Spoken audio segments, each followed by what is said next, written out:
Hello everyone, welcome to my channel. আশা করি সকলে ভীষণ ভালো আছো।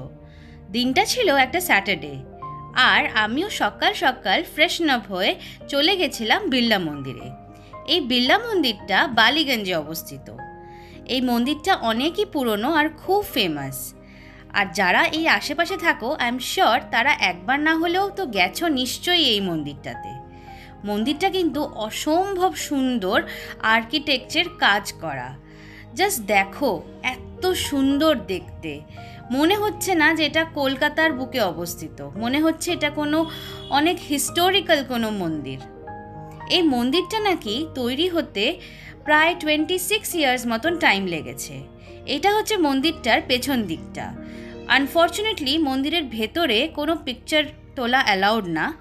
এই জায়গাটাতেও তোলা অ্যালাউড ছিল না, বাট স্টিল আমি একটু লুকিয়ে কয়েকটা ক্লিপ নিয়ে নিয়েছিলাম।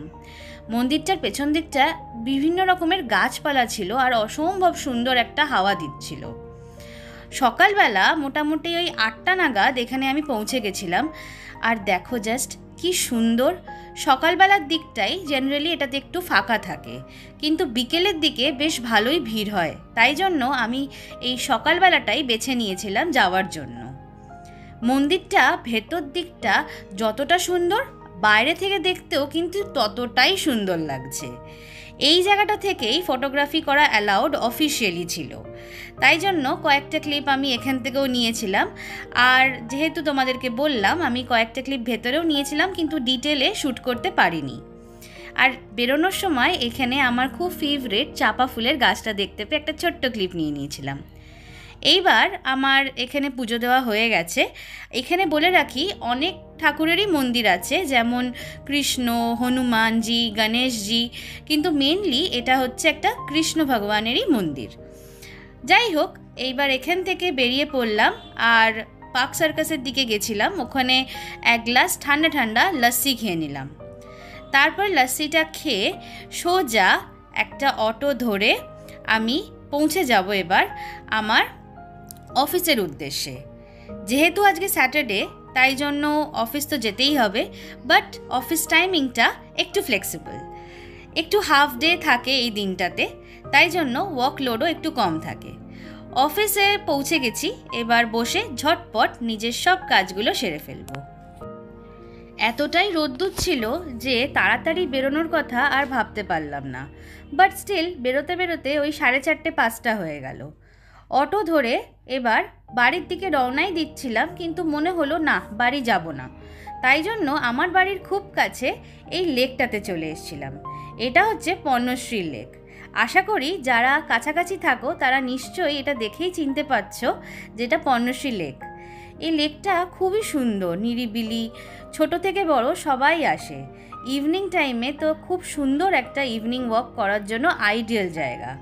আর জায়গায় জায়গায় এরকম বসার জায়গা করে দিয়েছে, তার সাথে শেডও আছে, যাতে বৃষ্টি পড়লেও অসুবিধা না হয় মানুষজনদের। আর এত সুন্দর গ্রিনারিতে ভর্তি যে যে কেউ আসবে তার অন্ততপক্ষে একটা ছবি তো নিতে ইচ্ছা করবেই। এত গরম ছিল, তাই জন্য জল তেষ্টা পেয়েছিল, তাই ভাবলাম এই নতুন ক্যাফেটাতে চলে যাই। এই ক্যাফেটার নাম ছিল দ্য হাঙ্গার হেভেন। ক্যাফেটা ছোট্টর ওপর, কিন্তু খুব কোজি। আর প্রথমেই এই জায়গাটাতে ঢুকতেই এখানে এদের মেনু কার্ডটা এভাবে লাগানো ছিল। বেশ পকেট ফ্রেন্ডলি জিনিসপত্রই ছিল। আর এখান থেকে আমি সিলেক্ট করে নিয়েছিলাম একটা Oreo cold coffee with extra ice cream. এই গরমের মধ্যে অন্য কিছু খাবার কথা আর ভাবতেই পারছিলাম না, তাই জন্য আই থট কি cold coffee will be the best option এই বিকেলে স্ন্যাকিংয়ের জন্য। যাই হোক, আমার কোল্ড কফিটা এসে গেল আর এবার ট্রাই করে নিচ্ছি। Oh my god, it was too good, it was like real yum. যাই হোক, আমি এখানে আইসক্রিমটা এবার ট্রাই করছি। আইসক্রিম তো খেতে সবারই খুব ভালো লাগে।